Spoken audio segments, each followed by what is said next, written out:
Hello, আসসালামু আলাইকুম। আজকে এসএসসি বায়োলজির দ্বিতীয় অধ্যায় জীবকোষ ও টিস্যুর তৃতীয় ভিডিও। আজকে আমরা নিউক্লিয়াস সম্পর্কে বিস্তারিত জানব এবং উদ্ভিদের দেহের টিস্যু সম্পর্কে জানার চেষ্টা করব।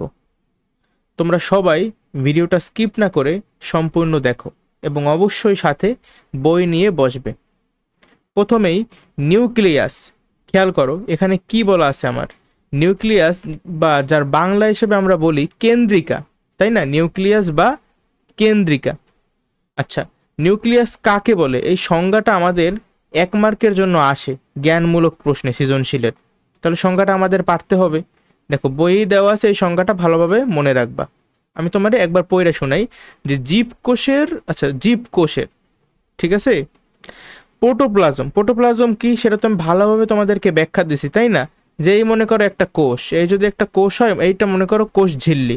এই কোষ ঝিল্লির ভিতরে যা কিছু আছে সব কিছুকেই বলে প্রোটোপ্লাজম। এই জন্য আর প্রোটোপ্লাজমের দুইটা অংশ কি কি, একটা হলো সাইটোপ্লাজম আর একটা হলো গিয়ে নিউক্লিয়াস। তাহলে এই নিউক্লিয়াস কিন্তু প্রোটোপ্লাজমেরই একটা অংশ। এই জন্য আমি যখন সংজ্ঞা দেব তখন আমরা কি বলবো, যে জীবকোষের বা কোষের প্রোটোপ্লাজমে নির্দিষ্ট পর্দা ঘেরা ক্রোমোজোম বহনকারী সুস্পষ্ট যে বস্তুটি অথবা যে অঙ্গাণুটি দেখা যায় তাই হইল নিউক্লিয়াস।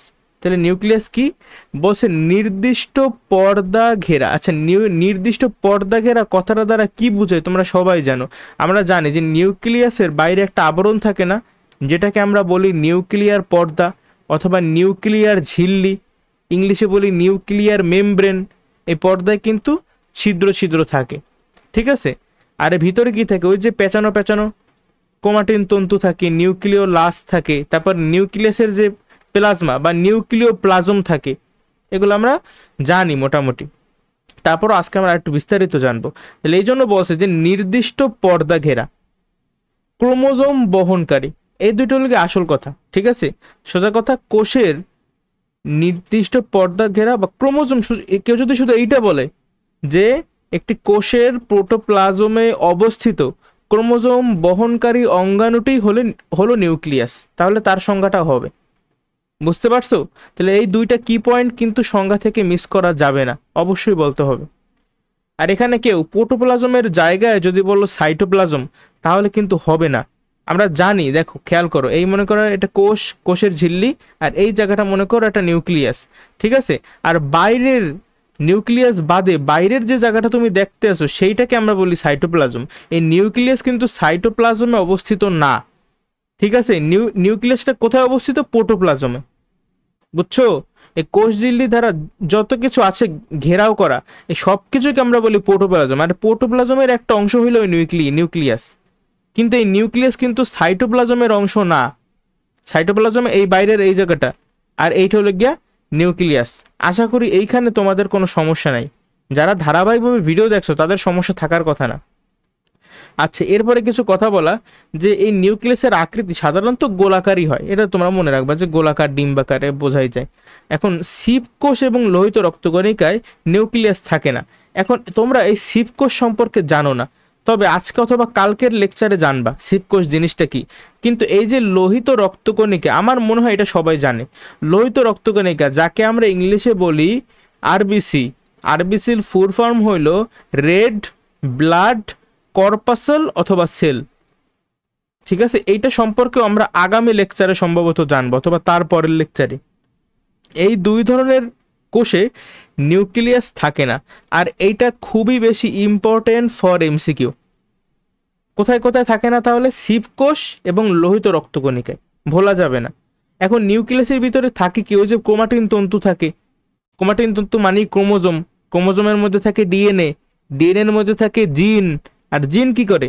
বংশগতির বৈশিষ্ট্য বংশ পরম্পরায় আমাদের সন্তান সন্ততির মধ্যে সঞ্চার করে, মানে বাপের বৈশিষ্ট্য পোলার মধ্যে যায়, তাই না? সোজা বাংলা। তাহলে যে বললো নিউক্লিয়াসে বংশগতির বৈশিষ্ট্য নিহিত থাকে, ডিএনএ থাকে যেহেতু, এই জন্য এই কথাটা লেখছে। তাহলে এটি কোষে কি সংগঠিত বিপাকীয় কার্যাবলী সহ, বিপাকীয় ধরো মনে করো বিক্রিয়া, সোজা কথা এভাবে মনে রাখো, এই বিক্রিয়া টিক্রিয়া নিয়ন্ত্রণ করে নিউক্লিয়াস। ঠিক আছে, এখন আমরা তাহলে নিউক্লিয়াস সম্পর্কে বিস্তারিত জানতে হবে। আমরা আগে থেকেই টুকিটাকি জানি।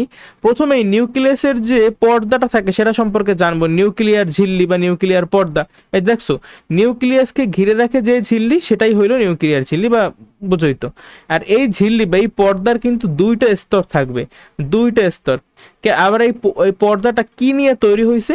প্রোটিন আর লিপিড। দেখো, বায়োলজির বেশিরভাগ ঝিল্লি বা পর্দায় কিন্তু লিপিড আর প্রোটিনের সমন্বয়ই তৈরি হয়েছে, খেয়াল রাখো বিষয়টা।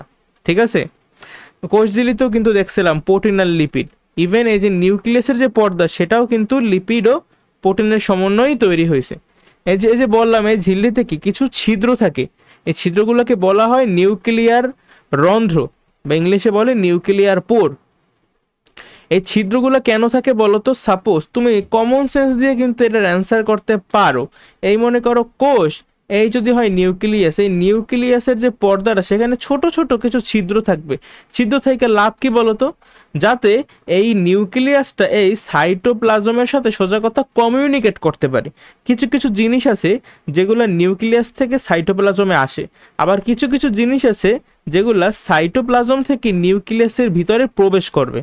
ঠিক আছে, এখন যদি কোনো ছিদ্র বা জানালাই না থাকতো তাহলে কি প্রবেশ বা বাহির হইতে পারতো বলো? পারতো না। তাহলে এই হলো আমাদের নিউক্লিয়ার রন্ধ্রের কাজ। ঠিক আছে, আমি যদি তোমাকে বাস্তব একটা এক্সাম্পল দেই, আমরা সম্ভবত এর আগে বলছি যে ডিএনএ থেকে আরএনএ তৈরি হয়। তোমরা জানো ডিএনএ ডিঅক্সিরাইবো নিউক্লিক অ্যাসিড, আর আরএনএ এর full form ribo nucleic acid. এই সম্পর্কে আমরা বিস্তারিত পরবর্তীতে জানবো।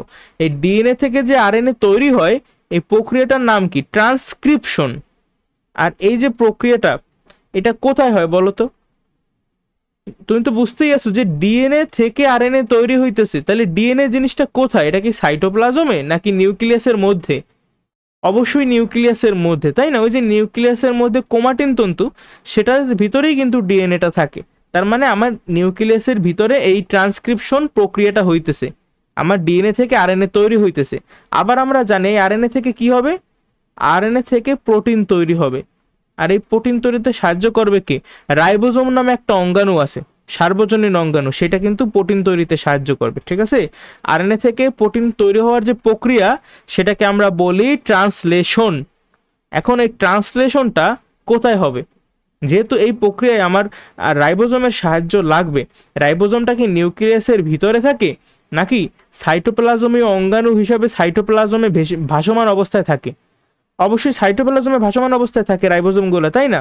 ওই যে কিছু কিছু রাইবোজোম ছিল যেগুলা এন্ডোপ্লাজমিক রেটিকুলাম গায়ের সাথে লেগেছিল। যখন লেগে থাকতো রাইবোজোমটা, আমরা এই এন্ডোপ্লাজমিক রেটিকুলামকে বলতাম অমসৃণ এন্ডোপ্লাজমিক রেটিকুলাম। আর যে সকল এন্ডোপ্লাজমিক রেটিকুলামের গায়ে রাইবোজোম লাগতো না সেগুলাকে আমরা বলতাম অমসৃণ, মসৃণ এন্ডোপ্লাজমিক রেটিকুলাম। ঠিক আছে, স্মুথ এন্ডোপ্লাজমিক রেটিকুলাম।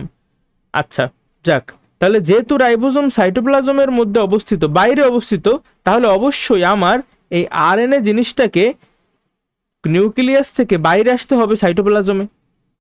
তাহলে এভাবেই আমি তোমারে দেখাইলাম যে কিছু কিছু জিনিস সাইটোপ্লাজম থেকে নিউক্লিয়াসের ভিতরে প্রবেশ করবে, আবার কিছু কিছু জিনিস নিউক্লিয়াস থেকে সাইটোপ্লাজমে যাবে। এর জন্য আমার এই নিউক্লিয়ার রন্ধ্র লাগবে। এই কথাগুলোই বইতে এই জায়গায় বলা আছে। ঠিক আছে, নিউক্লিওপ্লাজম মানে কি? নিউক্লিয়াসের প্লাজমা। ঠিক আছে, নিউক্লিওপ্লাজম মানে নিউক্লিয়াসের যে পানি বা নিউক্লিয়াসের যে প্লাজমা আর কি। এখন সংজ্ঞাটা কিভাবে দেবে? এই নিউক্লিওপ্লাজমকে নিউক্লিয়ার মেমব্রেন বা নিউক্লিয়ার ঝিল্লির ভিতরে অবস্থিত, তাই না? ভিতরে কেমন জিনিসটা? এটা কিন্তু এক ধরনের রস, জেলির মতো থকথকে। ঠিক আছে, সংজ্ঞা তোমরা নিজেদের মতো লিখতে পারবা বুঝা বুঝা। কেউ যদি বলে নিউক্লিওপ্লাজম কাকে বলে, সংজ্ঞা আসলো, সে লেখলো কি? সাইটোপ্লাজমের ভিতরে না, আচ্ছা দাঁড়াও, সে লেখলো কোষঝিল্লির ভিতরে যেই তরল পদার্থ থাকে তাই নিউক্লিওপ্লাজম। সেটা কি হবে? তুমি যে সংজ্ঞাটা দেছো সেইটা হলো সাইটোপ্লাজমের সংজ্ঞা, নিউক্লিওপ্লাজমের সংজ্ঞা না। নিউক্লিওপ্লাজম এটা কি কোষঝিল্লির ভিতরে থাকে? হ্যাঁ, কোষঝিল্লির ভিতরে থাকে, বাট দেখো জিনিসটা অনেকটা এরকম না। এই যে মনে করো, হ্যাঁ কোষঝিল্লির ভিতরেই তো থাকে নিউক্লিয়াস, বাট নিউক্লিওপ্লাজম সেটা কি এই বাইরে থাকে নাকি এটার ভিতরে থাকে? এটার ভিতরে থাকে। তাহলে তুমি যখন সংজ্ঞা দেবা তখন কি বলবা যে কোষঝিল্লির ভিতরে থাকে নাকি নিউক্লিয়ার ঝিল্লির ভিতরে থাকে। অবশ্যই বলবা যে নিউক্লিয়ার ঝিল্লি দিয়ে যে রস মনে করো কি বলে আবৃত থাকে, তাই নিউক্লিওপ্লাজম। এভাবে বললেও তোমার সংজ্ঞাটা হবে।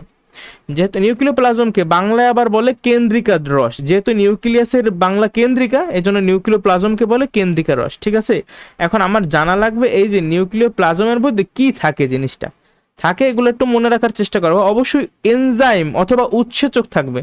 গতদিনই বলছিলাম এই সাইটোপ্লাজমের মধ্যেও এনজাইম থাকে, আবার নিউক্লিওপ্লাজমের মধ্যেও এনজাইম থাকবে। এই এনজাইমগুলো আমাদের শরীরের বিভিন্ন জৈব রাসায়নিক ক্রিয়া বিক্রিয়া নিয়ন্ত্রণ করে, ঠিক আছে, স্পিড বাড়ায়, বিক্রিয়ার গতি ত্বরান্বিত করে। এখন এই যে এনজাইম থাকবে, শুধু কি এনজাইম থাকবে না, খনিজ লবণ থাকবে, নিউক্লিক অ্যাসিড থাকবে, আর প্রোটিন থাকবে। নিউক্লিক অ্যাসিড তুমি মনে রাখবে, কারণ এর ভিতরে কি থাকে, ডিএনএ থাকে না। ডিএনএ মানেই কিন্তু ডিঅক্সিরাইবো নিউক্লিক অ্যাসিড, মানে ডিএনএ আর এনএ দুইটাই কি নিউক্লিক অ্যাসিড। তাহলে অবশ্যই আমার এই যে নিউক্লিওপ্লাজমে নিউক্লিক অ্যাসিড থাকবে, আর কি থাকবে, প্রোটিন থাকবে। ঠিক আছে, আশা করি তুমি সবকিছু বুঝতে পারছো এখানের। এর পরবর্তীতে আছে নিউক্লিওলাস। নিউক্লিওলাস কোনটা, এই যে দেখো নিউক্লিয়াসের ছবিটা, আমাদের এই যেটা গাঢ় মতো একটা দেখতেছো, এই গাঢ় মতো জিনিসটাই হইলো আমাদের নিউক্লিওলাস, এই যে এটা। আর এই যে পেঁচানো পেঁচানো এটা জালের মতো, এটাকে বলা হয় ক্রোমাটিন তন্তু বা ক্রোমাটিন জালিকা।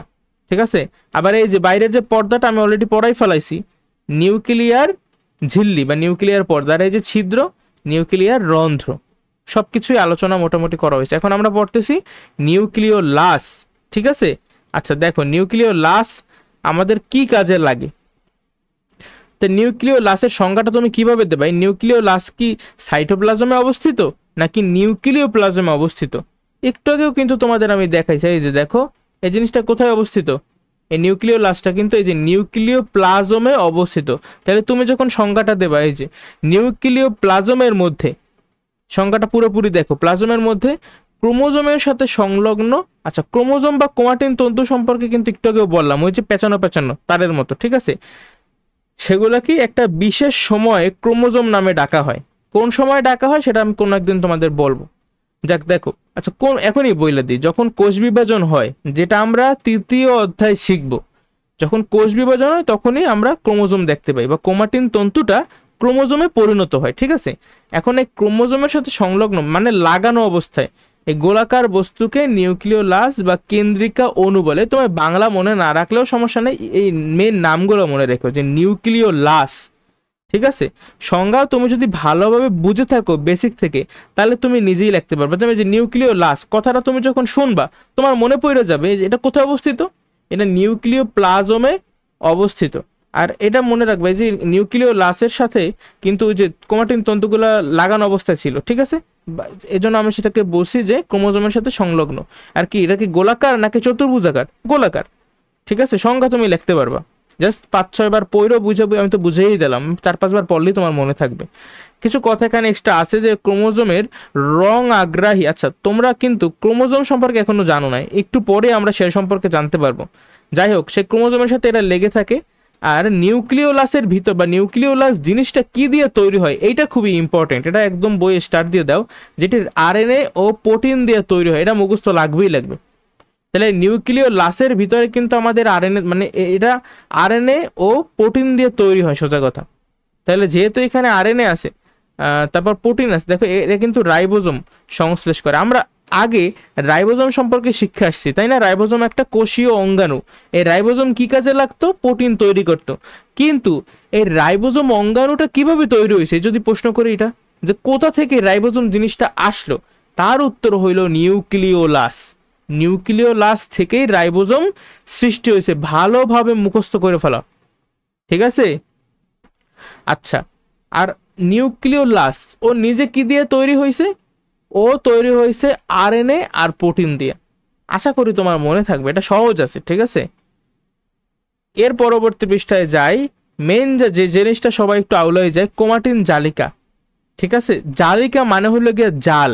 জালিকার ইংলিশ হইল রেটিকুলাম, ভুলো না। ওকে, আচ্ছা দেখো তো এর পরবর্তীতে এখানে কিছু কথা আছে, আমি সেগুলো একটু তোমাকে বলি, একটু লক্ষ্য করো। এখানে বিভাজন চলছে না এমন কোষ, একটু আগেও বলছি, যখন কোষ বিভাজন চলবে তখন আমরা দেখতে পাই ক্রোমোজোম। কিন্তু আমি যদি ক্রোমাটিন তন্তুকে দেখতে মানে চাই, তাহলে আমার এমন একটা কোষ নিতে হবে যেটা কোষ বিভাজন হইতেছে না। ঠিক আছে, বিভাজন যখন হয় তখন আমি দেখতে পারবো না ক্রোমাটিন তন্তু। আমার যখন বিভাজন হয় না সেই সময় কোষের দিকে তাকাইতে হবে, কেবলমাত্র তখনই আমি ক্রোমাটিন তন্তু দেখতে পাবো। তাই এই জন্যই বলছে, প্রথমেই বলছে কি, বিভাজন চলছে না এমন কোষ। এমন কোষের কোথায় দেখতে পাবো তুমি ক্রোমাটিন তন্তুকে? সাইটোপ্লাজমে না, তুমি নিউক্লিয়াসের মধ্যে অথবা নিউক্লিওপ্লাজমে দেখতে পাবা, তাই না? নিউক্লিয়াসের মধ্যে। আর জিনিসটা দেখতে কেমন? সুতার মতো পেঁচানো, সুতার মতো যে জিনিস, জট পাকিয়ে মানে প্যাচ লাগছে আর কি, সোজা কথা। এই সুতাগুলোকে বলে আমরা ক্রোমাটিন। টিন মানে হলো গিয়ে তন্তু, ঠিক আছে। আর ক্রোমো কথাটার মানে কি? এটা তোমাদের পারার কথা, কারণ আমরা যখন প্লাস্টিড পড়াইছি, প্লাস্টিড কয় প্রকার ছিল? 3 প্রকার, ক্লোরোপ্লাস্ট, ক্রোমোপ্লাস্ট আর লিউকোপ্লাস্ট। তাহলে এই যে ক্রোমোপ্লাস্ট, ক্রোমো মানে কি ছিল? রঙিন। সেই ক্রোমো থেকেই কিন্তু এই ক্রোমো আসছে, ঠিক আছে। এই যে ক্রোমাটিন তন্তুকে ক্রোমোজোম বলে, কেন বলে? এটা কিন্তু একটা রঙিন বস্তু, অলওয়েজ রঙিন থাকে না, এটা একটা বিশেষ সময় রং প্রদর্শন করে। কখন দেখায় সেটা আমরা নেক্সট ক্লাসে জানতে পারবো। নেক্সট ক্লাস বলতে তোমরা যখন বড় হবা সেই সময়, এখন না। যাই হোক, তাহলে এই যে ক্রোমাটিন ব্র্যাকেটে লাগছে ক্রোমোজোম, কেন? ওই যে যখন কোষ বিভাজন হবে না সেই সময় ক্রোমাটিন তন্তু, বাট যখন কোষ বিভাজন হবে সেই সময় এই ক্রোমাটিন তন্তুকেই আমরা বলি ক্রোমোজোম, ঠিক আছে। এটা দেখতে অন্য রকমের হয়ে যায়। তাহলে মূলত দেখো তো এটা কেমন স্ট্রাকচার বা কি দিয়ে তৈরি হয়েছে ক্রোমোজোম? মূলত ডিএনএ থাকে ভিতরে, অবশ্যই থাকবে ডিএনএ তো এখানেই। আর প্রোটিন থাকবে, হিস্টোন প্রোটিন থাকে। মোর স্পেসিফিক্যালি কেমন প্রোটিন থাকবে? Histone protein. এই সম্পর্কেও মেবি আমি ফার্স্ট লেকচারে আলোচনা করছিলাম। যা এই ক্রোমাটিন তন্তুর কাজ কি? ক্রোমাটিন তন্তুর কাজই হইলে যে তুমি কিন্তু তোমার বাবার বৈশিষ্ট্য পাবা, আবার তোমার বৈশিষ্ট্য তোমার ছেলে মেয়ে পাবে। এই যে জেনেটিক্স, এইটা নির্ধারণই করে ক্রোমাটিন তন্তুর ভিতরে থাকা ডিএনএ, বা মোর স্পেসিফিক্যালি এই ডিএনএর মধ্যে জিন নামে একটা জিনিস আছে, সেই জিন এই বৈশিষ্ট্যগুলা নিয়ন্ত্রণ করে, ঠিক আছে। আচ্ছা, তাহলে আমরা কি বলতে পারি, যা জেনেটিক বৈশিষ্ট্যসমূহ বংশ পরম্পরায় সঞ্চারিত হওয়ার মাধ্যম হিসেবে কাজ করে, সহজ বাংলা। আচ্ছা আচ্ছা, এখানে কিছু কথা আছে, নিজে রিডিং পড়বা তাহলেই বুঝতে পারবা। এখন এই ক্রোমাটিন তন্তু যখন নর্মাল অবস্থায় এত প্যাচ লাগানো অবস্থায় থাকে, তুমি গুইনা শেষ করতে পারবে না কতগুলো সুতা আছে এখানে বা কতগুলো তন্তু আছে। তাহলে একসাথে আমরা বলি একটা জালের মতো অবস্থায় থাকে। এজন্য আমরা ক্রোমাটিন তন্তুগুলোকে একসাথে বলি ক্রোমাটিন জালিকা, ঠিক আছে, বা ইংলিশে বলে ক্রোমাটিন রেটিকুলাম, ঠিক আছে। আচ্ছা, এই পর্যন্ত ক্লিয়ার। এখন এই যে কোষ বিভাজনের সময় এই যে জট বা প্যাচ একটু কমে, প্যাচ কইমা বা নতুন ধরনের প্যাচের সৃষ্টি হয় আর কি, প্যাচ কইমা এরকম একটা স্ট্রাকচার হয়। এই স্ট্রাকচারটাকে আমরা তখন বলি ক্রোমোজোম, ঠিক আছে। আচ্ছা, তো ক্রোমাটিনগুলো ওই সময় আরো কেমন দেখায়? খাটো হয়, মোটা হয়। খাটো হয়, মোটা হয় মানে গোপাল ভাড় হয়, সোজা কথা। সুকেন্দ্রিক কোষ মানে কি আমি কিন্তু তোমাদেরকে বুঝাইছি। যেমন আমাদের কোষগুলো কি প্রাককেন্দ্রিক কোষ নাকি সুকেন্দ্রিক কোষ? আমরা সুকেন্দ্রিক কোষ, তাই না? ইউক্যারিওটা প্রোক্যারিওটা পড়াইছি, প্রকৃত কোষে আর কি। আচ্ছা, এই সুকেন্দ্রিক কোষের ক্রোমাটিনগুলোকে তখন আলাদা আলাদা কাঠামো হিসেবে চিহ্নিত করা সম্ভব হয়। আচ্ছা, এগুলো তুমি একটু রিডিং পড়লে ভালোভাবে বুঝতে পারবে যে ক্রোমাটিনের আরেক নাম ক্রোমোজোম। কখন আমরা ক্রোমোজোম ডাকবো, কখন ক্রোমাটিন ডাকবো, ভালো মতো বুঝাইছি। এখন কোষ বিভাজন আমি তোমাদেরকে এখন পর্যন্ত পড়াই নাই। তাহলে এই যে বলছে বিভাজনের মেটাফেজ দশা, এই মেটাফেজ দশা তুমি এগুলা বিস্তারিত জানবা 3য় অধ্যায়ে, ঠিক আছে। এখন বুঝতে পারবা না। যাই হোক, তো এই বিভাজনের এখন জাস্ট পড়ার কাজ পড়ো, এই বা মনে রাখার চেষ্টা করো। মেটাফেজ দোষে কি হয়? এই ক্রোমোজোমগুলা মাঝামাঝি আইসা পড়ে, ঠিক আছে, বিষুবীয় অঞ্চলে আসে। তারপর কি হয়? আচ্ছা, বিষুবীয় অঞ্চল মানে মাঝামাঝি। সাপোজ এই যে একটা কোষ বিভাজন হবে, একটা কোষের ভিতর কি থাকে আমরা জানি যে 46টা ক্রোমোজোম থাকে। 46টা ক্রোমোজোমের 44টা হইল অটোজোম আর 2টা হইল সেক্স ক্রোমোজোম। এই সেক্স ক্রোমোজোমগুলা নির্ধারণ করে যে মানুষটাকে সে কি ছেলে হবে নাকি মেয়ে হবে, তাই না? কম বেশি আমরা সবাই জানি, আমাদের কৌতূহল আছে এই বিষয়ে যথেষ্ট। যাই হোক, তো এখন এই যে ক্রোমোজোমগুলো আমি তোমার বললাম, এই ক্রোমোজোম যখন দেখো এই কোষ থেকে একটা কোষ থেকে 2টা কোষ হয়, এটা হলো গিয়ে মনে করো কোষ বিভাজন। এখন কোষ বিভাজন 3 ধরনের হয়, আমাদের 2 ধরনের কোষ বিভাজন হয়। আরেকটা আছে অ্যামাইটোসিস, ঠিক আছে। 3টা কোষ বিভাজনের নাম কি? অ্যামাইটোসিস, মাইটোসিস আর মিওসিস। এই অ্যামাইটোসিসটা আমাদের হয় না, আমাদের হয় মাইটোসিস আর মিওসিস। ঠিক আছে, আমাদের যে দেহটা গঠন হয়েছে এখানে মুখ্য ভূমিকা পালন করছে মাইটোসিস কোষ বিভাজন, আর মিওসিস কোষ বিভাজন মূলত আমাদের কাজে লাগে যখন আমাদের এই যে ডিম্বাণু আর শুক্রাণু এই জিনিসগুলো তৈরি হয়, সেই সময় কাজে লাগে। জনন কোষ উৎপন্ন হওয়ার জন্য আমাদের মিওসিস কোষ বিভাজনটা লাগে। যদি মিওসিস না হইতো আমরা মানে বিলুপ্ত হয়ে যাইতাম সহজ বাংলায়।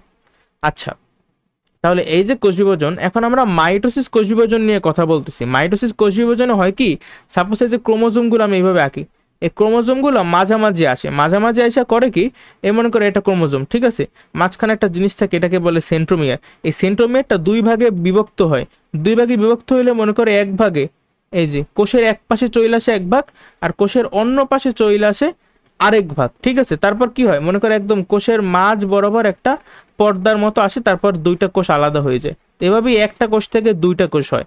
ঠিক আছে, আমরা বিস্তারিত আসলে তৃতীয় অধ্যায় শিখবো। তোমরা যদি এই আমিকটাকে যেটা বলছি এটা যদি কেউ না বুঝে থাকো প্যারা নিও না, তৃতীয় অধ্যায় ভালোভাবে শিখতে পারবে। আপাতত জাস্ট এখানে রিডিং পড়ো কি বলা আছে। মেটাফেজ দশায় প্রতিটি ক্রোমোজোম, এই যে ক্রোমোজোমগুলো বিভাজিত হয়ে ক্রোমাটিড তৈরি করে। ঠিক আছে, ক্রোমোজোম বিভাজিত হয়ে ক্রোমাটিড তৈরি করে, বা এভাবে চিন্তা করে যে একটা ক্রোমোজোম বিভক্ত হয়ে কি দুইটা ক্রোমোজোমের সৃষ্টি করছে না, তখন ওই যে দুইটা মানে এক একটা কি অর্ধেক অর্ধেক ক্রোমোজোম, সেই অর্ধেক অর্ধেক ক্রোমোজোম বা অপত্য ক্রোমোজোম, অপত্য মানে হইল নতুন জন্মাইছে। ঠিক আছে, তো এই অপত্য ক্রোমোজোমগুলোকে আমরা তখন বলি ক্রোমাটিড। ঠিক আছে, মানে ক্রোমোজোমের বাচ্চা ক্রোমাটিড, এভাবে চিন্তা করতে পারো। এখন এই ক্রোমাটিডের মধ্যবর্তী অংশে একটা সংকুচিত বা চাপানো অঞ্চল থাকে, যেটাকে বলে সেন্ট্রোমিয়ার। যেহেতু মধ্যে থাকে মানে সেন্টারে থাকে, এজন্য আমরা বলছি সেন্ট্রোমিয়ার। ঠিক আছে, যদিও আমরা পরবর্তীতে দেখব যে অলওয়েজ এটা মধ্যবর্তী অংশে থাকে না, এটা অনেক জায়গাতেই থাকতে পারে। সেই অনুসারে কিন্তু মানে এক ধরনের পড়াশোনা আমরা সামনে করবো আর কি, এখন দরকার নেই। তো কোষ বিভাজনের সময় যে সেন্ট্রোমিয়ারের যেই অংশে যে স্পিন্ডল যন্ত্র, এই যে কথাটা তুমি শুনছো এটা তুমি বুঝবা না, কারণ তোমরা তৃতীয় অধ্যায় এখনো করো না। বাট এই যে মাইক্রোটিউবিউল এই কথাটা তুমি বুঝবা, কারণ তুমি কোষ কঙ্কাল পড়ছো, তাই না? সাইটোস্কেলেটন, একটা কোষে এই যে কিছু কিছু অঙ্গাণু ছিল যে ঝিল্লিবদ্ধ, আর কিছু কিছু ছিল যে যেগুলার ঝিল্লি বা পর্দা ছিল না। আমি তোমাদেরকে ছন্দ শিখাই দিয়েছিলাম মনে পড়ে, যে যাদের ঝিল্লি নাই, ঝিল্লি ছাড়া অঙ্গাণু মনে রাখার নেমোনিক্স কি ছিল, যে প্রথম মামাই সেরা, প্রো ফর প্রোটিওসোম, যেটা তোমাদের লাগে না কারণ বইতে নাই, তারপর মা for microtubule, microfilament, intermediate filament, centrosome, ribosome, তাই না, ঝিল্লি ছাড়া অঙ্গাণুগুলা। আচ্ছা দেখো, তাহলে এই যে মাইক্রোটিউবিউল এটা এক ধরনের কি তন্তু, ঠিক আছে, রশি দড়ি, এগুলো এসে যুক্ত হয়। আচ্ছা তুমি এগুলো কিছু বুঝবা না আসলে, কাইনেটোকোর হাবিজাবি, তুমি জাস্ট এই ছবিটা দেখো। ঠিক আছে, যে সেন্টারে এটাকে বলে সেন্ট্রোমিয়ার। এই যে দেখো এই একটা বাহু, আবার এই যে আরেকটা বাহু, মানে এটাকে একটু শর্ট, এটা হলো শর্ট আর্ম, আর এটা হলো লং আর্ম। যাক তোমার এত কিছু লাগবে না, তুমি জাস্ট মনে রাখো যেগুলো হলো এক একটা বাহু। ঠিক আছে, আচ্ছা, আর এই যে এই মনে করো দেখো এই একটা ক্রোমাটিড, এই একটা ক্রোমাটিড, এরা পরস্পরের বলা হয় যে সিস্টার ক্রোমাটিড। ঠিক আছে, যেহেতু সেম ক্রোমোজোম এই জন্য বলা হয় কি সিস্টার ক্রোমাটিড। সাপোজ আমি তোমার একটা ছবি দেখাই, বুঝছো, মনে করো এই একটা ক্রোমোজোম, আবার এই একটা ক্রোমোজোম। এখন আমি যদি বলি মনে করো এই একটা ক্রোমাটিড, আচ্ছা অন্য কালার নেই তাইলে বুঝতে সুবিধা হবে, এই একটা ক্রোমাটিড আর এই একটা ক্রোমাটিড, এরা পরস্পরের সিস্টার ক্রোমাটিড।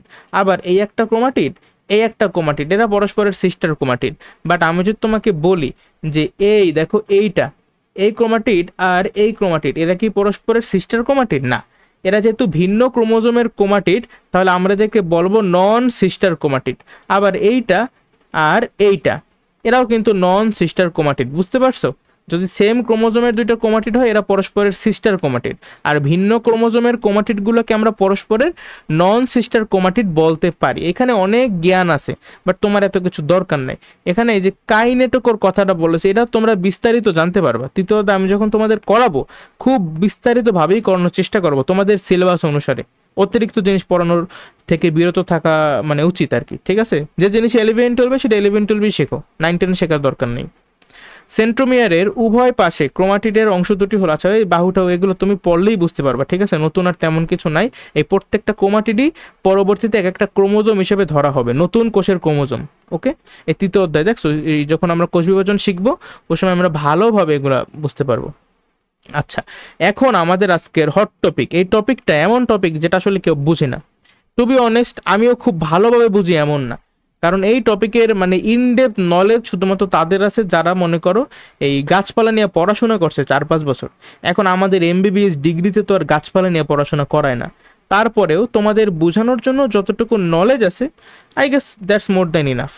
আচ্ছা দেখো, প্রথমে কি বলা আছে, উদ্ভিদ ও প্রাণীর কাজ পরিচালনায়, আচ্ছা দেখো এগুলো ওরা কিন্তু সবাই বহুকোষী তাই না, বেশিরভাগ উদ্ভিদ বেশিরভাগ প্রাণী হইল গিয়া বহুকোষী, তার মানে তাদের দেহটা অনেকগুলা কোষ নিয়ে তৈরি হয়েছে। এখন বিভিন্ন কোষের বিভিন্ন প্রকারের ভূমিকা আছে। সাপোজ তুমি একটা এককোষী জীবের কথা চিন্তা করো, একটা এককোষী জীবে কিন্তু শুধুমাত্র একটাই কোষ আছে, তার মানে ও মনে করো বাচ্চা জন্ম দেবে বা বংশবিস্তার করবে বা ও খাবার খাবে, ও যাই করবে না কেন ও শুধুমাত্র ওর একটা কোষের মাধ্যমেই করতে হবে। কিন্তু যারা বহুকোষী ওদের তো অনেকগুলা কোষ তাই না, ওদের ভিন্ন ভিন্ন কোষগুলা ভিন্ন রকমের কাজ করবে। এই কথাগুলাই এইখানে বলা আছে, তোমরা একটু জাস্ট কষ্ট কইরা রিডিং দিয়ে দেবা, নতুন তেমন কিছু নাই। আচ্ছা উদ্ভিদ টিস্যু, তাহলে আমরা এখন উদ্ভিদের টিস্যু সম্পর্কে বিস্তারিত জানবো। তার আগে টিস্যু কাকে বলে সংজ্ঞাটা আমি তোমাকে বলছিলাম যে এখানে যেটা বলা আছে তোমরা নিজের রিডিং পড়ো, আমি সারাংশটা বলি। আমার অনেকগুলা কোষ বা একগুচ্ছ কোষ একই ধরনের কাজ করবে, একগুচ্ছ কোষ একই ধরনের কাজ করবে, আর অবশ্যই এই যে কোষগুলো হবে এই কোষগুলা একই উৎস থেকে উৎপত্তি হইতে হবে, ঠিক আছে? মানে এরা সেম জায়গা থেকে জন্ম নিয়েছে, কোষগুলো আলাদা আলাদা না। এই যে বলছে তাদের উৎপত্তিও যদি অভিন্ন অভিন্ন হয় মানে হলে গিয়ে সেম হয়, ঠিক আছে, উৎপত্তি সেম। বা তুমি এই একসাথে গুছাইয়া সংজ্ঞাটা এইভাবে লিখতে পারো যে একই উৎস থেকে, বইয়ে লাগলে লেখা ফেলা এদিকে, যে একই উৎস থেকে আগত একগুচ্ছ কোষ যদি একই ধরনের কাজ করে তবে তাদেরকে একসাথে টিস্যু বলা হয়, ঠিক আছে? টিস্যুর বাংলায় হইল কলা, একটু ফানি আর কি। এখন এই টিস্যু কত ধরনের, এই প্রশ্নটা খুবই ইম্পর্টেন্ট।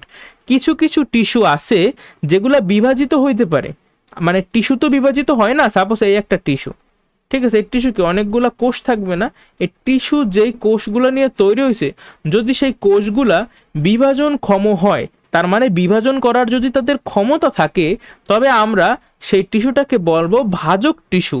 কারণ এই ভাজক টিস্যুর যে কোষগুলো আছে এরা বিভাজনক্ষম বা বিভাজন হতে পারবে, কোষ বিভাজনে অংশগ্রহণ করবে। আবার আমি আরেকটা টিস্যু দেখলাম, সেই টিস্যু তো অনেকগুলো কোষ নিয়ে তৈরি হয়েছে কিন্তু এই কোষগুলা বিভাজন করতে পারে না। যদি বিভাজন করতে না পারে তাহলে এরা কিন্তু ভাজক টিস্যু না, এরা হবে স্থায়ী টিস্যু, এরা পার্মানেন্ট, ঠিক আছে, এরা আর বিভাজন করবে না। অ্যাকচুয়ালি ভাজক টিস্যু থেকে স্থায়ী টিস্যুর সৃষ্টি হয়। সাপোজ প্রথমে প্রাইমারিলি সকল টিস্যু ভাজক টিস্যুই থাকে, মানে বিভাজন করতেই থাকে করতে থাকে করতে থাকে, একটা সময় কি না আর বিভাজন করতে ইচ্ছা করে না, বড্ড হয়রান লাগে, তখন তারা হয়ে যায় স্থায়ী টিস্যু। বুঝতে পারছো? তাহলে টিস্যু মোটা দাগে কয় প্রকার, বিভাজন করতে পারে নাকি পারে না তার উপর ভিত্তি কইরা ভাজক টিস্যু আর স্থায়ী টিস্যু ভোলা যাবে না। এখন আমরা এই ভাজক টিস্যু আর স্থায়ী টিস্যুর 14 গোষ্ঠী উদ্ধার করব, সহজ কথা। তবে আমার আসলে এই ভাজক টিস্যুর 14 গোষ্ঠী উদ্ধার আমরা এখন করব না, আমরা এখন স্থায়ী টিস্যু নিয়ে পড়াশোনা করব। ভাজক টিস্যু আমরা 11-12 জানবো। স্থায়ী টিস্যু আবার কত প্রকার কেউ কি বলতে পারো? 3 প্রকার। এক হলো গিয়ে সরল সরল টিস্যু, 2 হইল জটিল টিস্যু, আর 3 হইল নিঃস্রাবী টিস্যু। নিঃস্রাবী মানে কিছু নিঃসরণ করে, নিঃসরণ করা মানে তো বোঝো তাই না, কিছু মানে রস বাইরয়, এইভাবে তুমি চিন্তা করো আর কি, সহজে বুঝতে পারবা। আচ্ছা তাহলে সরল টিস্যু কেন বলে? সরল টিস্যু দেখো ও তো একটা টিস্যু তাই না, এই যে এরা কি টিস্যুর এক্সাম্পল। প্রথমে আমি সকল টিস্যুকে 2 ভাগে ভাগ করলাম, ভাজক টিস্যু স্থায়ী টিস্যু, বিবেচন করতে পারবে কি পারবে না। এখন স্থায়ী টিস্যু নিয়ে আমরা ইন ডিটেলসে শিখবো, যেহেতু এরা তিনটাই দেখো সরল জটিল নিঃস্রাবী, এরা তিনটাই হইলো স্থায়ী টিস্যুর উদাহরণ। তার মানে অবশ্যই এই টিস্যুর যে কোষগুলো আছে সেগুলা কি বিভাজন করবে নাকি করবে না? অবশ্যই করবে না, যেহেতু স্থায়ী টিস্যু এরা সবাই, তাই না? এই যে জটিল টিস্যু নিঃস্রাবী টিস্যু, দেখো আমরা নিঃস্রাবী টিস্যু নিয়ে এখন পড়াশোনা করব না, আমাদের আপাতত পড়াশোনাটা 9-10 লেভেলে সরল টিস্যু আর জটিল টিস্যু এই দুইটার ভিতরেই আমরা নিজেদেরকে সীমাবদ্ধ রাখবো, ঠিক আছে? তো তোমরা বেশি পাকনামি করতে যাইও না কেউ। এখন সরল টিস্যুকে কেন সরল টিস্যু বলে, তাই না? সিম্পল, মানে এই যে টিস্যুতে যতগুলো কোষ আছে এই সব কোষগুলো আসলে একই ধরনের, এই জন্য এই টিস্যুকে বলা হয়েছে সরল টিস্যু। আবার জটিল টিস্যুর ক্ষেত্রে তাহলে কোষগুলা ভিন্ন রকমের, তাই না? এই জন্যই তো আমরা বলতেছি ওকে জটিল টিস্যু। এখন এই যে সরল টিস্যু আমি বললাম, এই সরল টিস্যু তিন ধরনের। কি কি? প্রথমটা হইলো গিয়ে প্যারেনকাইমা, খাতায় লেখা লাগবে না, এগুলো বইতে সব আছে। সরল টিস্যু তিন ধরনের, কি কি? প্যারেনকাইমা, আমি এখানে দেখাই, বইতেই আছে প্যারেনকাইমা। দ্বিতীয়ত হইলো গিয়ে কোলেনকাইমা, আর তৃতীয়ত হইল স্ক্লেরেনকাইমা। এরা তিনটাই কেমন টিস্যু বলো? হ্যাঁ, এরা স্থায়ী টিস্যু, ঠিক আছে, ভাজক টিস্যু তো না। স্থায়ী টিস্যুর ভিতরে কোনটা? এরা সরল টিস্যু। আবার জটিল টিস্যুর কিন্তু এক্সাম্পল আছে। জটিল টিস্যু কি কি বলতে পারো? জটিল টিস্যু হলো গিয়া জাইলেম আর ফ্লোয়েম। Xylem, phloem. এই জাইলেম আর ফ্লোয়েম মিললা পরিবহন টিস্যুতন্ত্র গঠন করে। এই কথাটা খাতায় লিখতে পারো। জাইলেম আর ফ্লোয়েম মিলে কি করে? উদ্ভিদের পরিবহন টিস্যুতন্ত্র গঠন করে। এই জাইলেম দেখো, নামের আগে কি জ আছে না? আমরা আমাদের যারা হিন্দু ভাই তারা কি বলে পানিকে?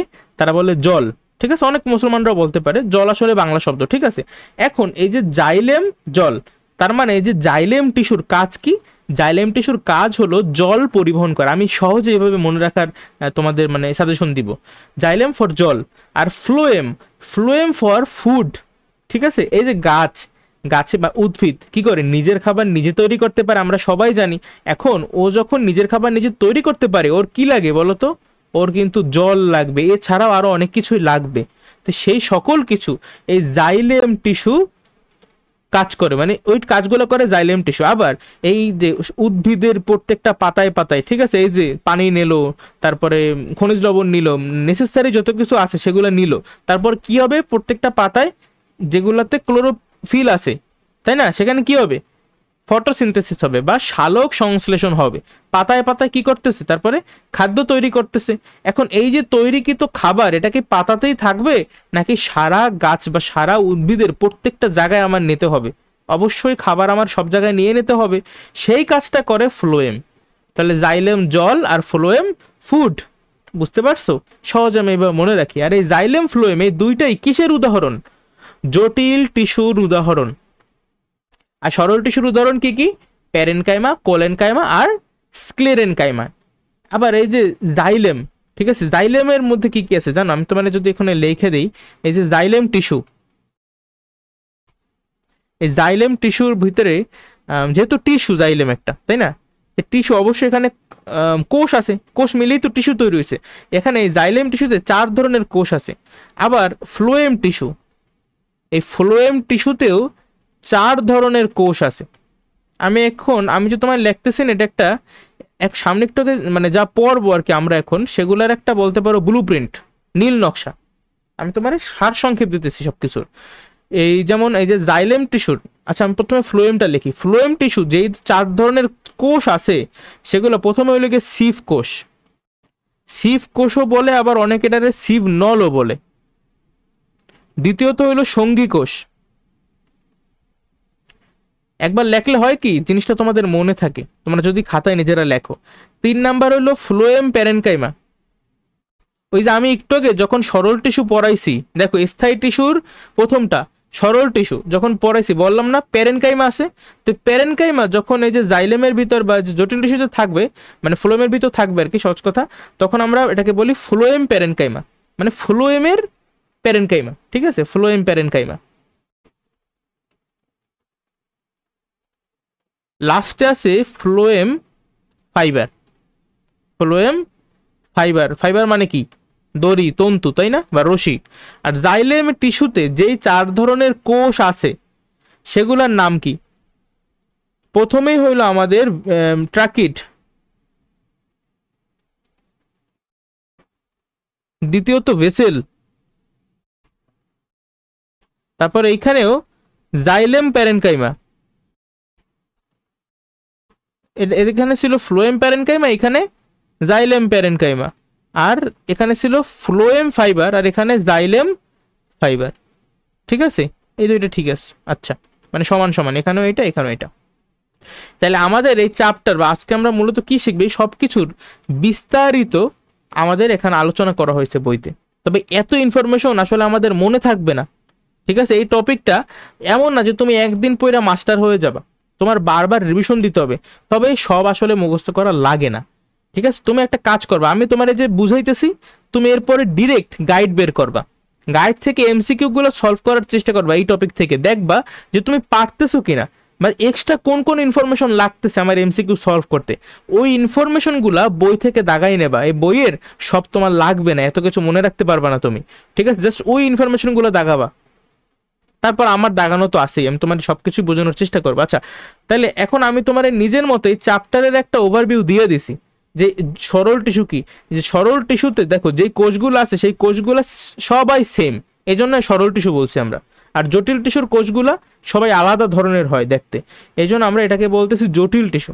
যেমন এই যে দেখছো ফ্লোয়েম টিস্যুতে 4 ধরনের কোষ আছে, জাইলেম টিস্যুতেও 4 ধরনের কোষ আছে, কিন্তু এই যে প্যারেনকাইমা কি এভাবে ভিন্ন ভিন্ন ধরনের কোষ আছে না।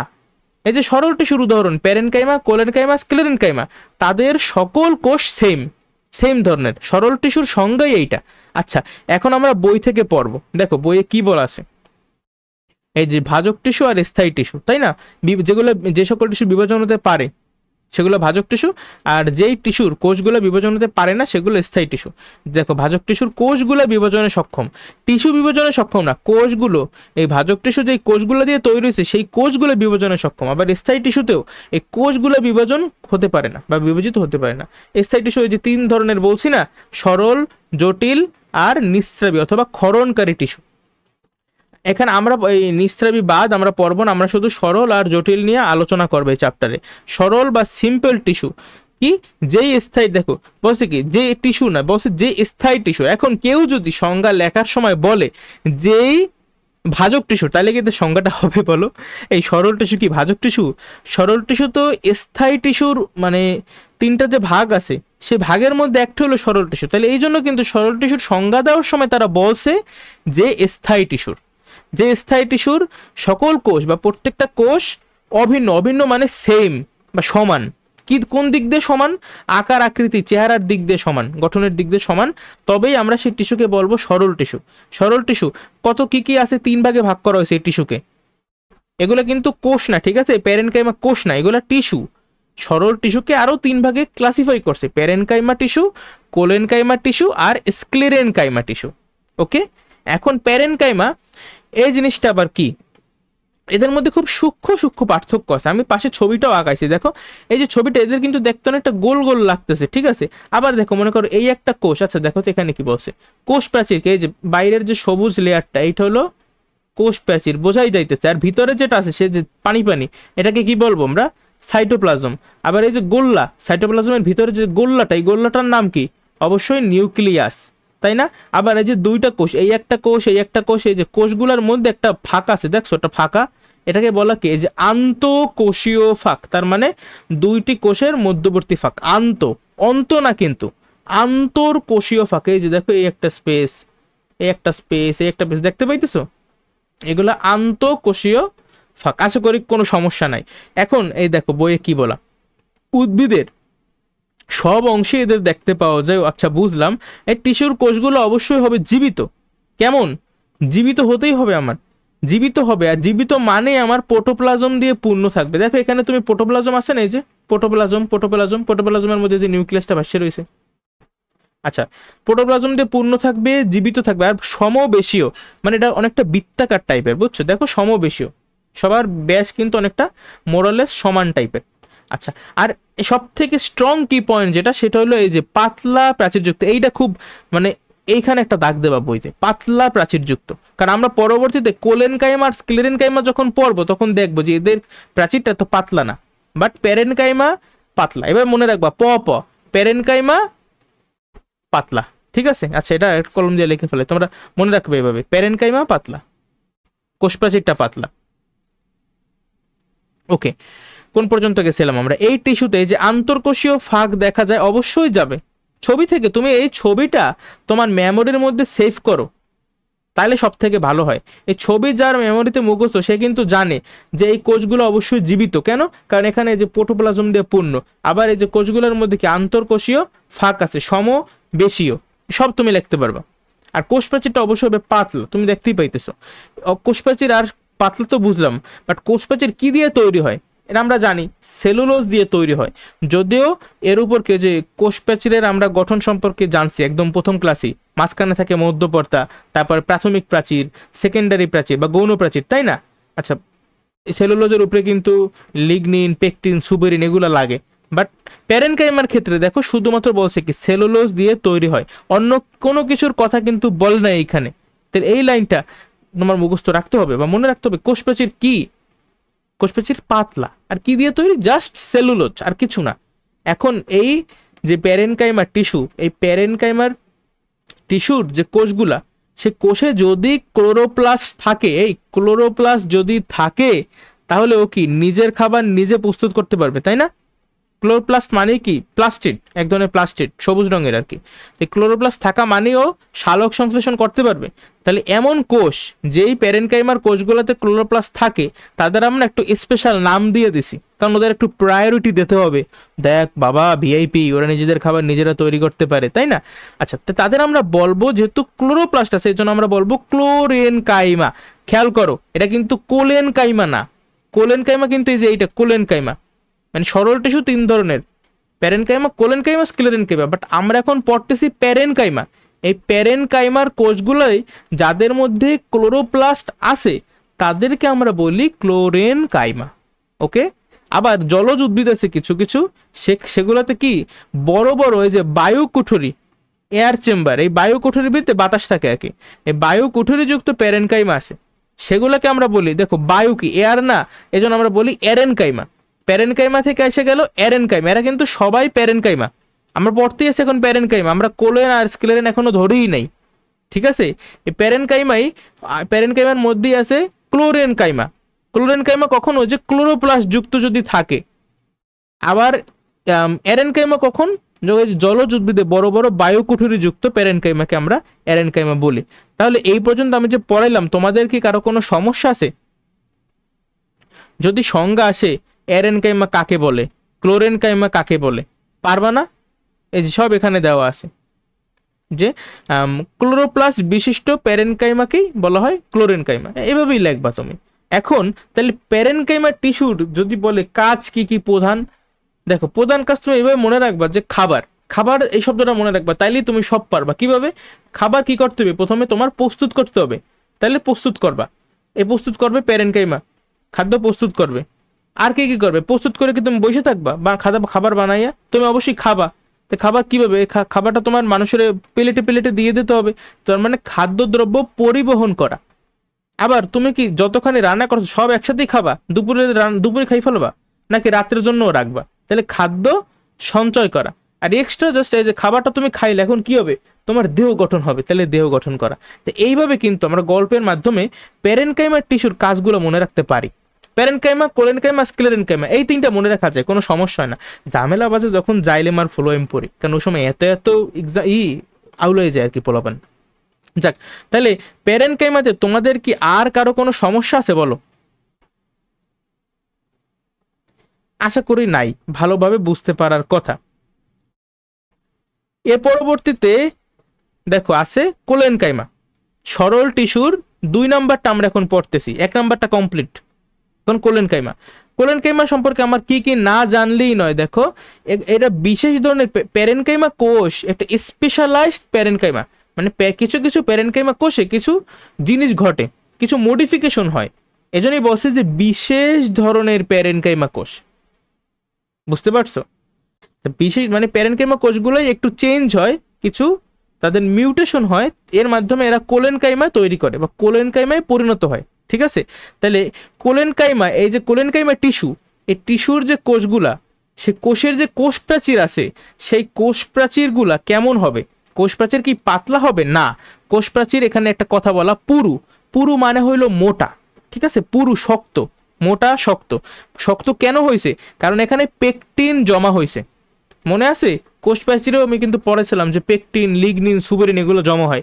তো প্যারেনকাইমায় কিন্তু শুধুমাত্র সেলুলোজের কথা বলছে, সেখানে কোনো এগুলো ছিল না। কিন্তু কোলেনকাইমায়, প্যারেনকাইমা এই জন্য কিন্তু আমাদের কোষ প্রাচীরটা পাতলা ছিল, কিন্তু কোলেনকাইমায় কিন্তু কোষ প্রাচীর আর পাতলা নাই, কোষ প্রাচীর হয়ে গেছে পুরু, শক্ত, ঠিক আছে? কেন শক্ত? এই যে পেকটিন জমা হয়ে পুরু হয়েছে। ওকে, আর এই যে সেলুলোজ তো থাকবেই, সেলুলোজ ছাড়া তো কোষপ্রাচীর হয় না, ঠিক আছে। এখন এই এই কথাগুলোই বলা আছে যে মোটা দেখায়, শক্ত দেখায়, কোষপ্রাচীর, এগুলো তুমি পড়লে বুঝতে পারবা। যে এক কথায় জ্ঞান জ্ঞান করছে, বারবার লেখছি, ঠিক আছে, যে পেকটিন পুরু, পেকটিন পুরু। আচ্ছা, এখন এই টিস্যু অবশ্যই সজীব বা জীবন্ত, কোষগুলো কেমন, জীবিত। আর আগে আমরা যখন প্যারেনকাইমা পড়ছি সেগুলো ছিল সমবেশীয়, সমবেশীয় মানে হলো গিয়ে গোলাকার, ঠিক আছে। বাট কোলেনকাইমার কোষগুলো কিন্তু গোলাকার না, এরা কিন্তু একটু লম্বাটটা, ঠিক আছে। তুমি একটু এদিকে তাকাও, এই যে একটু লম্বাটে লম্বাটে, একটু লম্বাটে লম্বাটে ভাব আছে, দেখো এই যে এটা লম্বাটটা, লম্বাটে। আচ্ছা, জীব, এটাও কিন্তু সজীব, আগেরটাও প্যারেনকাইমার কোষগুলোও কিন্তু সজীব ছিল, আর ওরও কোষগুলোও সজীব, সজীব বা জীবন্ত একই কথা। সজীব যেহেতু সজীব তার মানে অবশ্যই এর প্রোটোপ্লাজমটা পূর্ণ, প্রোটোপ্লাজম থাকা মানেই সজীব, ঠিক আছে। প্রোটোপ্লাজম পূর্ণ কোষ দিয়ে তৈরি হয়। এই তুমি দেখতে পাইতেছো না, এই যে কোষের ছবিটা, তুমি যে ছবিটা দেখো, এই যে ছবিটা দেখো, এই যে একটা কোষ, একটা কোষ, এই কোষগুলা, এই যে এগুলো হলো গিয়ে আমাদের কি প্রোটোপ্লাজম, আর ভিতরে থাকে কে, নিউক্লিয়াস, ঠিক আছে। আচ্ছা, প্রোটোপ্লাজম বলছি মানে সাইটোপ্লাজম আর কি, ওই সাইটোপ্লাজম আর নিউক্লিয়াসকে একসাথে বলা হয় প্রোটোপ্লাজম, বুঝতে পারছো। আর বাইরের যে লেয়ারটা এটা হলো গিয়ে কোষ প্রাচীর, কারণ আমরা এখন কিন্তু উদ্ভিদ কোষ সম্পর্কে পড়তে আছি, তোমরা আবার কেউ বলুন এটা কোষ ঝিল্লি, হ্যাঁ কোষ ঝিল্লি আছে, বাট সব থেকে বাইরে কিন্তু কোষ প্রাচীর উদ্ভিদের ক্ষেত্রে। যদি আমাদের টিস্যু হইতো, আমাদের কোষ হইতো, তাহলে কিন্তু কোষ প্রাচীর থাকতো না, সেখানে কোষ ঝিল্লি থাকতো। পার্থক্যটা কি বুঝতে পারছো? এখন দেখো, এখানে আন্তঃকোষীয় ফাঁক থাকতেও পারে, আসলে নাও থাকতে পারে। তুমি এই ছবিটা দেখে দেখো, এখানে কিন্তু আমি কোনো আন্তঃকোষীয় ফাঁক তেমন দেখতেই পাইতেছি না, ঠিক আছে। তো এই পয়েন্ট আসলে নিয়ে মাথা কামান লাগবে না, এগুলা কি তেমন কিছু না। প্রধান কাজ হিসেবে এখানে আছে কি, শুধুমাত্র তুমি খাদ্য প্রস্তুত করবা, এখানে কিন্তু খাদ্য সঞ্চয়ও নাই বা খাদ্যদ্রব্য পরিবহন সম্পর্কেও কিছু বলে নাই, শুধুমাত্র প্রস্তুত আছে। আর আছে উদ্ভিদকে দৃঢ়তা প্রদান করা, দৃঢ়তা প্রদান করা মানে হলো স্ট্রাকচার দেওয়া, স্ট্রাকচার, ঠিক আছে, মানে কঙ্কালের মতো কাজ করে। আচ্ছা, এখানে একটা এক্সট্রা ইনফরমেশন আছে যে পাতার শিরা এবং পত্রবৃন্তিদের দেখা যায়। প্যারেনকাইমে কিন্তু বলছিল এদের সব জায়গাতেই দেখা যায়, এদের কাজ যেহেতু বেশি তাহলে এদের সব জায়গায় লাগে। কিন্তু কোলেনকাইমায় কিন্তু কাজ খুবই কম, কি এটা জাস্ট খাবার একটু প্রস্তুত করবে আর দৃঢ়তা প্রদান করবে, স্যার কোনো কাজ নেই তেমন একটা। তো এদের কোথায় মেনলি দেখা যাবে, আমাদের পাতার যে শিরা আছে, শিরা উপশিরা তো চেনো পাতার, তাই না, সে শিরা আর পত্র বৃন্তে এদের দেখা যায়। বৃন্ত মানে হলো গিয়ে বোটা, ঠিক আছে। তোমার যদি এগুলো না চেনো তাহলে একটু সার্চ দিয়ে গুগলে যে পাতার শিরা পত্রবিন্দু সব আইসা পড়বে। কচি ও নমনীয়, কচি মানে তো বোঝো নরম, নমনীয় তো নরম, কচি মানে সতেজ বা কম বয়সী আর কি, নতুন নতুন, বাজারে নতুন। কচি নমনীয় কাণ্ড, যেমন এই যে কুমড়া, দণ্ডকলস, দেখো ভাই এই কুমড়া দণ্ডকলস আমি না জীবন খাইছি, ঠিক, আমার গাছপালা সম্পর্কে আইডিয়া খুবই কম, আমি কিছু চিনি না, আমি জাস্ট খাইতে পারি, ঠিক আছে। যা তোমাদের যদি মানে জানতে ইচ্ছে করে, তুমি এই কুমড়া দণ্ডকলস এগুলার কাণ্ডের ছবি গুগল দিয়ে দেখতে পারো, তাইলে হয়তো বাবু কিছু বুঝলেও বুঝতে পারো, বাট দরকার নেই, তোমার মেনলি লাগবে মুখস্থ করা, বুঝছো। কিছু জিনিস আসলে মুখস্থ করতে হয়, আমরা বাধ্য, এছাড়া কোনো অপশন নাই। যাক, তো এই যে টিস্যু দৃঢ়তা, এই যে টিস্যুগুলো দৃঢ়তা প্রদান করে, যদি দৃঢ়তা প্রদান না করতো তাহলে তেনাই যেত না। মনে করো এই একটা, মনে করো নতুন একটা গাছ, এই যে গাছে অবশ্যই এই যে দাঁড়াই রয়েছে, এইভাবে যে স্ট্রাকচার, এইভাবে যে দাঁড়াই রয়েছে, এটা মনে করো এই যে এখানে পাতা, তারপরে এখানে পাতা, আমি ভালো আঁকতে পারি না, ঠিক আছে, একটু কনসিডার করো। তো এই যে একটা সজীব গাছের আমি কাণ্ড দেখতেছি, বা ওই তো, এখন এইটা যে দাঁড়াই রয়েছে, এটা যে দৃঢ়তা প্রদান করছে, এই কাজটা করছে আমাদের কোলেনকাইমা, ঠিক আছে, কোলেনকাইমার কাজ এটা। তো এই কোষে যদি, এই কোলেনকাইমার কোষে ক্লোরোপ্লাস্ট থাকে, যদি ক্লোরোপ্লাস্ট থাকে, কথাটার মানে কি, আমার স্টুডেন্টটা বুঝে গেছে ক্লোরোপ্লাস্ট থাকার মানে কি, এরা খাবার তৈরি করতে পারবে, এই যে, ঠিক আছে।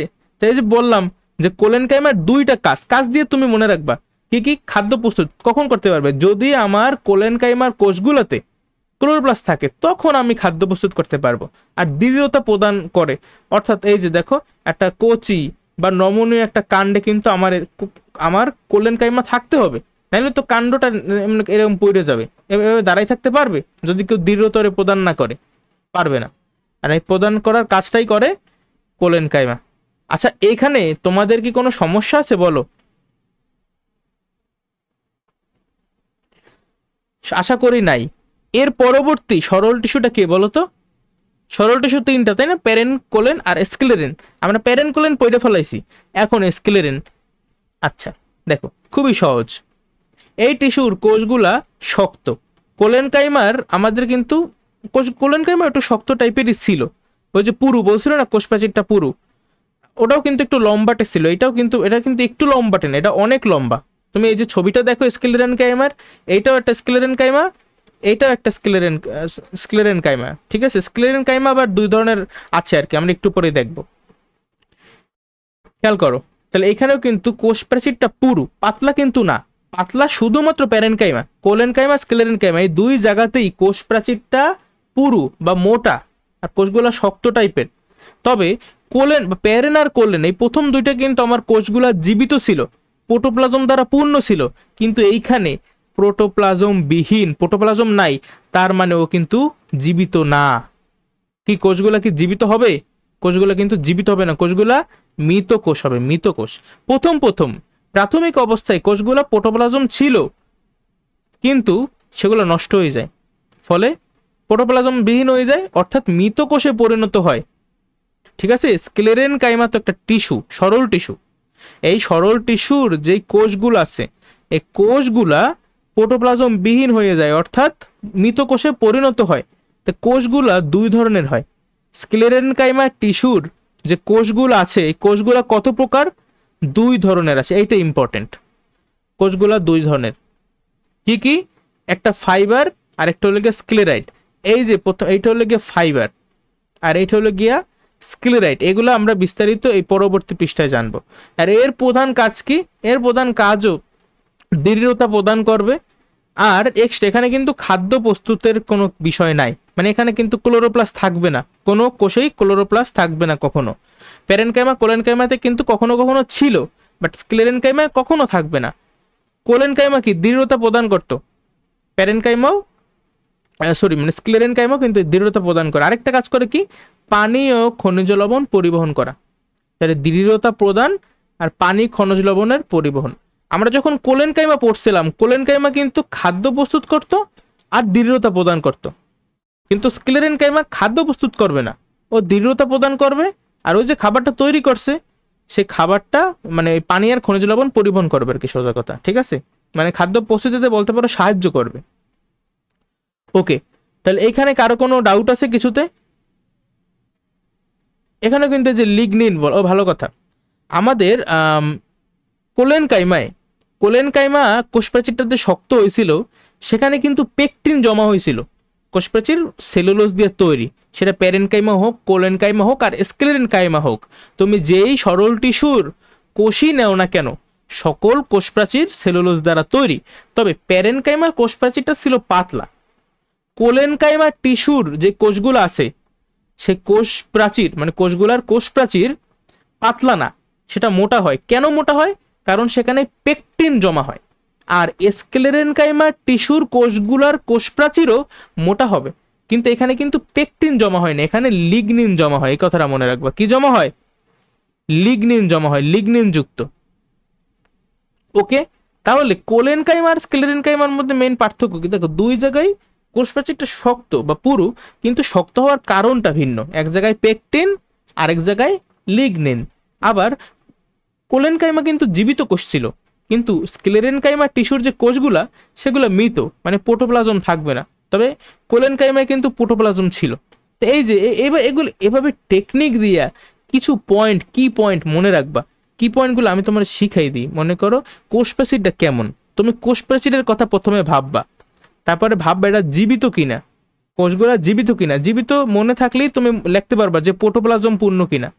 আর আন্তঃকোষীয় ফাঁক শুধুমাত্র ওই প্যারেনকাইমায় ছিল, কোলেনকাইমা যে লেখা আছে ফাঁক থাকতেও পারে, আবার নাও তো থাকতে পারে। এই জন্য এখানে এই কথাগুলো লিখবে না, শুধুমাত্র প্যারেনকাইমা চাইলে লিখবা যে আন্তঃকোষীয় ফাঁক থাকে। আর এই যে কাজগুলো মনে রাখা লাগবে, কার কি কাজ। প্যারেনকাইমারে কিন্তু সব জায়গাতেই পাওয়া যেত। কোলেনকাইমা এই যে কি বলে নমনীয় আর হইল গিয়া তোমার কচি কাণ্ডে, যেমন বই উদাহরণ ছিল কি যে কুমড়া, সম্ভবত কুমড়ার কি জানি কাণ্ড একটা কি, এই যে দণ্ডকলস, দণ্ডকলসের কাণ্ড, এর নামও জীবনে শুনি নেই, ঠিক আছে। তো এইখানে কোলেনকাইমাটা থাকে। কাজকে যে খাদ্য প্রস্তুত করতে পারে, দৃঢ়তা প্রদানও করতে পারে। কোথায় কোথায় যে পাতার যে শিরা আছে সেই শিরায় আছে, আর পত্রবিন্দু বা বোটায় আর কি, বোটায় পাওয়া যায় এদের, ঠিক আছে।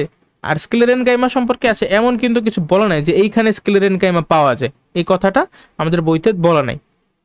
যাই হোক, তাহলে এখন আমরা স্ক্লেরেনকাইমার এই যে দুই ধরনের কোষ আছে, স্ক্লেরেনকাইমার টিস্যুতে দুইটা কোষ আছে, সেগুলো কি কি?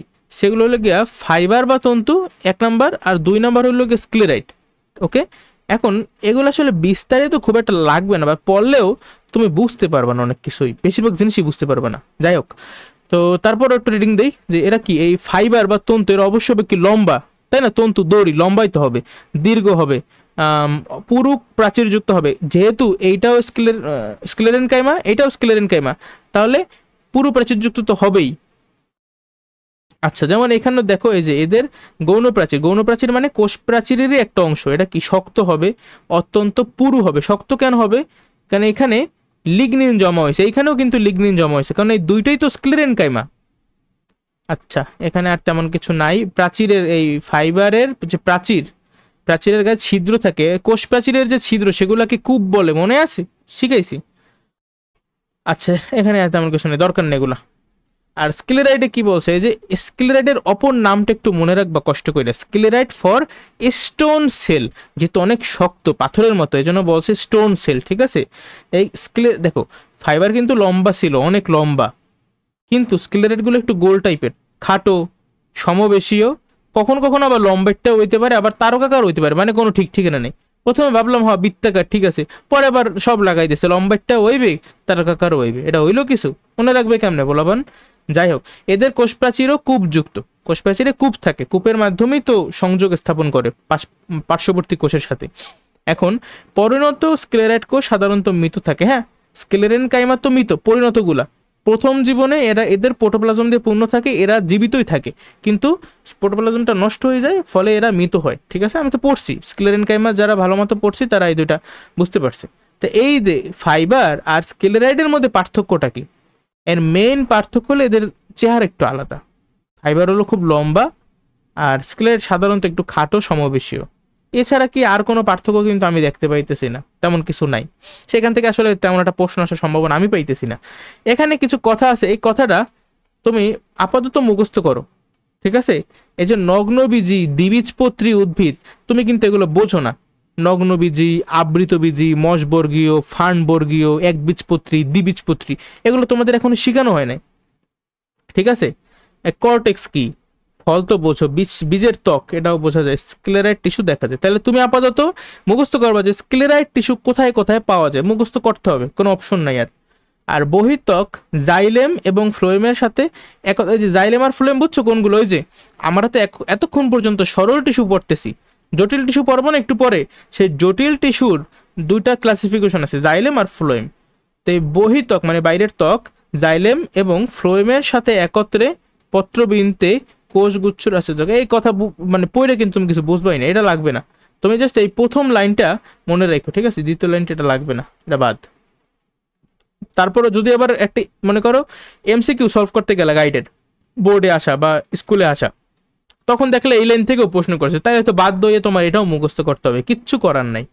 তবে আমি তোমার শর্টকাটে একটা ধারণা দেই নগ্নবীজি আর আবৃতবীজি সম্পর্কে। নগ্নবীজির আরেকটা নাম আছে, এটা এখানে পারলে দাঁড়াও। আচ্ছা, এদিকে একটা কাজ করে আমরা এক্সট্রা একটা পেজ নিই, ঠিক আছে? এই ধারণাটা আজকে দেই। নগ্নবীজি এটা বেসিক, নগ্নবীজির একটা নাম আছে, আর আবৃতবীজিরও আরেকটা নাম আছে। তোমরা কি কেউ সেই নামটা জানো? ইংলিশ বলা লাগবে না, ইংলিশ আমিও জানি। যেমন এটা হলো গিয়ে জিমনোস্পার্ম আর এটা হলো গিয়ে এনজিওস্পার্ম, এটা আপাতত দরকার নাই তোমার। বাট নগ্নবীজির আরেকটা নাম হইল ব্যক্তজীবী।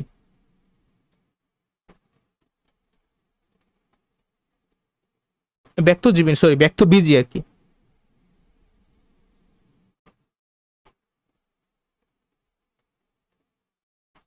এরা আমাদের বইতে আসলে আছে, বাট ছড়ানো ছিটানো ভাবে।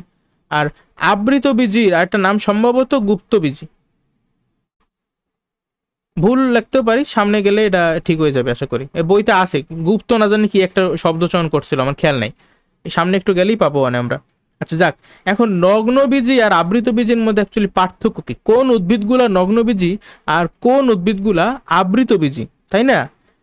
আমাদের একটা উদ্ভিদের কিছু অংশ আছে, মেইন কিন্তু চারটা অংশ থাকে, পড়ছো হয়তো বা, যে দাঁড়াও একটু, ওই দাঁড়াও, এখানে আবৃত জীবী লিখে ফেলাইছি ভুলে, আবৃত বীজি, আবৃত বীজি মানে কথা শুনেই তুমি বুঝতে পারতেছো মিন করতেছি কি, যে বীজটা আবৃত অবস্থায় আছে। আর এখানে নগ্ন মানে নেকেড, খালি গায়ে, জামা কাপড় পরা নাই, তার মানে এই বীজ নগ্ন অবস্থায় আছে। এখন আমরা যারা একটু উদ্ভিদের স্ট্রাকচার সম্পর্কে জানি, উদ্ভিদের 4টা অংশ থাকে প্রধানত, যে পুংস্তবক, স্ত্রী স্তবক, এই দুটো লিগে অত্যাবশ্যকীয় স্তবক, এগুলো লাগবেই। তারপর আরও থাকে পাপড়ি থাকে, বা দলমণ্ডল, সম্ভব দলমণ্ডল কি জানি ভুলে গেলাম শব্দটা, বাংলা একটু কঠিন বুঝছো। আর কি বৃন্ত, বৃন্ত তো না, কি বলে এটাতে, বৃতি, বৃতি থাকে, ঠিক আছে। বৃতি, দল, স্ত্রীস্তবক আর পুংস্তবক। এখন স্ত্রীস্তবক তোমরা আসলে সামনে যদি একটা আমার মানে উদ্ভিদ আঁকতে পারতাম ভালো হইতো, বা একটা ফুল আর কি। ফুল হইলো গিয়ে উদ্ভিদের প্রজনন অঙ্গ। তো ফুলের মনে করো মাঝখানে ধরো এইটা একটা জিনিস আছে, এটা নাম হলো গিয়ে স্ত্রীস্তবক। আর এই পাশে মনে করো এরকম লাঠি লাঠি আছে, এগুলো মনে করো পুংস্তবক। ধারণা করো যে এটা মনে করো আমি আনুমানিক একটা ফুল আঁকছি, ঠিক আছে, জাস্ট ধারণা করো। পরবর্তীতে আমি তোমাদের আসল ফুল দেখাবো অনেক। এখন এই যে এটা যে স্ত্রী স্তবক, এই স্ত্রী স্তবকে 3টা পার্ট আছে। মনে করো এটার নাম হইল গিয়ে গর্ভাশয়, ঠিক আছে। আর এই যে দণ্ডটা, এই দণ্ড পার্টটাকে বলা হয় গর্ভদণ্ড। আর একদম কোনায় একদম এই যে এই জায়গাটাকে বলা হয় গর্ভমুণ্ড, ঠিক আছে। তো স্ত্রী স্তবকের 3টা পার্ট কি কি? গর্ভদণ্ড, গর্ভমুণ্ড, গর্ভাশয়। আর এই যে পুংস্তবকে এরকম পার্ট আছে, ঠিক আছে। পরাগধানী, পরাগদণ্ড, তারপর পরাগধানীতে আবার পরাগরেণু তৈরি হয়। সেই পরাগরেণু এই গর্ভমণ্ডে পতিত হয়। যে তোমরা পরাগায়ন ছোটবেলা থেকে শুনছো না, পরাগায়ন, স্বপরাগায়ন, পরপরাগায়ন, পরাগায়ন করে বিভিন্ন পতঙ্গগুলা। আচ্ছা যাই হোক, এই সম্পর্কে যেহেতু আমি তোমাদেরকে আগে পড়াই নেই, তোমাদের একটা চ্যাপ্টার এই সম্পর্কে মানে আছে নলেজ, সামনে তোমাদের আমি শিখাবো। যাই হোক, আপাতত জাস্ট মনে রাখো এই যে গর্ভাশয় আমি আঁকছি না, এই গর্ভাশয় জিনিসটা ফলে পরিণত হয় পরবর্তীতে, যখন নিষেক হয়। তারপরে এই, আচ্ছা আমি একটু বানান ভুল করতেছি কেন আজকে এত। আচ্ছা দেখ, গর্ভাশয় কিসে পরিণত হয়? ফলে পরিণত হয়।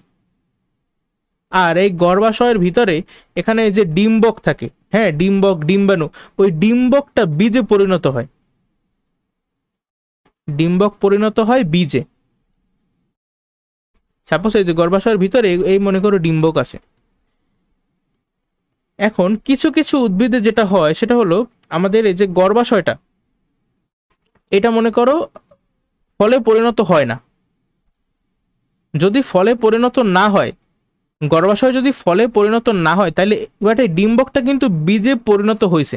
তাহলে যেহেতু ফল নাই, তাহলে এই বীজটাকে কিন্তু আমি খালি চোখে বাইরে থেকেই দেখতে পারবো। তখন আমি এটাকে বলবো যে নগ্ন বীজি বা ব্যক্ত বীজি। কিন্তু যদি আমরা দেখি যে মানে যদি এই গর্ভাশয়টা ফলে পরিণত হয় আর ডিম্বকটাও বীজে পরিণত হয়, তখন কিন্তু এই বীজটা ফলের মধ্যে থাকবে, আমি কিন্তু বাইরে দিয়ে দেখতে পারবো না। মানে বীজটা আবৃত অবস্থায় থাকবে। সেই উদ্ভিদগুলোকে আমরা বলি আবৃত বীজি উদ্ভিদ অথবা গুপ্ত বীজি উদ্ভিদ, ঠিক আছে। এই যে ঘাস কিন্তু একটা নগ্ন বীজি উদ্ভিদ। আবার আবৃত বীজি উদ্ভিদ সাপোজ আম খাও না, আম আবৃত বীজি উদ্ভিদ। আচ্ছা যাই হোক, আবার এই আবৃতবীজী উদ্ভিদকে আরো 2 ভাগে ভাগ করা হয়, ঠিক আছে। একবীজপত্রী আর দ্বিবীজপত্রী। একবীজপত্রী আর দ্বিবীজপত্রী। তোমরা এখন এই বীজপত্র সম্পর্কেও ভালোভাবে জানো না, ভবিষ্যতে যখন জানবা ওই সময় বুঝতে পারবা। মানে বুঝতেই পারছো, একটা হলে কি একটা বীজপত্র থাকে, আরেক ধরনের উদ্ভিদের বা আরেক ধরনের আবৃতবীজী উদ্ভিদের 2টা বীজপত্র থাকে, ঠিক আছে। এগুলো কিন্তু আবৃতবীজী উদ্ভিদের শ্রেণী বিভাগ। আর নগ্নবীজ উদ্ভিদের মানে চ্যাপ্টার আলাদা, বুঝতে পারছো এগুলা। আরো আছে উদ্ভিদের টাইপ, থ্যালোফাইটা নামে আরেকটা জিনিস আছে, ঠিক আছে। ওই যে মস জাতীয় উদ্ভিদ, ফার্ন জাতীয় উদ্ভিদ, যেগুলোর ইংলিশ হলো ব্রায়োফাইটা, টেরিডোফাইটা। এগুলা তোমার আসলে এখন বললেও বুঝতে পারবে না, সো ওগুলো স্কিপ করাই বেটার। আচ্ছা আচ্ছা, যেহেতু অলরেডি 1 ঘন্টা ওভার হয়ে গিয়েছে, আমরা আজকে ফুল ক্লাসে উদ্ভিদের যে টিস্যুগুলো আছে 2 প্রকার, তাই না? এই যে খেয়াল করো, ভাজক টিস্যু ছিল আর ছিল স্থায়ী টিস্যু। সেই স্থায়ী টিস্যুকে আবার আমরা 3 ভাগে ভাগ করতাম, সরল, জটিল আর নিঃস্রাবী।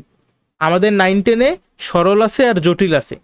আজকের ক্লাসে আমরা সরল টিস্যুর প্যারেনকাইমা, কোলেনকাইমা, স্ক্লেরেনকাইমা সম্পর্কে বিস্তারিত জানছি। আগামী ক্লাসে আমরা যে তোমার স্থায়ী টিস্যুর 2 নম্বরটা মানে জটিল টিস্যু সম্পর্কে বিস্তারিত জানবো। জটিল টিস্যু সম্পর্কে বিস্তারিত জানবো মানে আমরা জাইলেম সম্পর্কে বিস্তারিত জানবো, জাইলেমের যে 4 ধরনের কোষ আছে সেগুলো সম্পর্কে জানবো, আর ফ্লোয়েমের যে 4 ধরনের কোষ আছে সেগুলো সম্পর্কে জানবো। তারপরে আমাদের উদ্ভিদের টিস্যু শেষ, এবার আমাদের মানুষ বা আমাদের সম্পর্কে আমরা একটু জানবো। আগামী ক্লাসে এগুলো সব পড়ানোর ইচ্ছা আছে। সো তোমরা সবাই আগামী ক্লাসটা দেখো।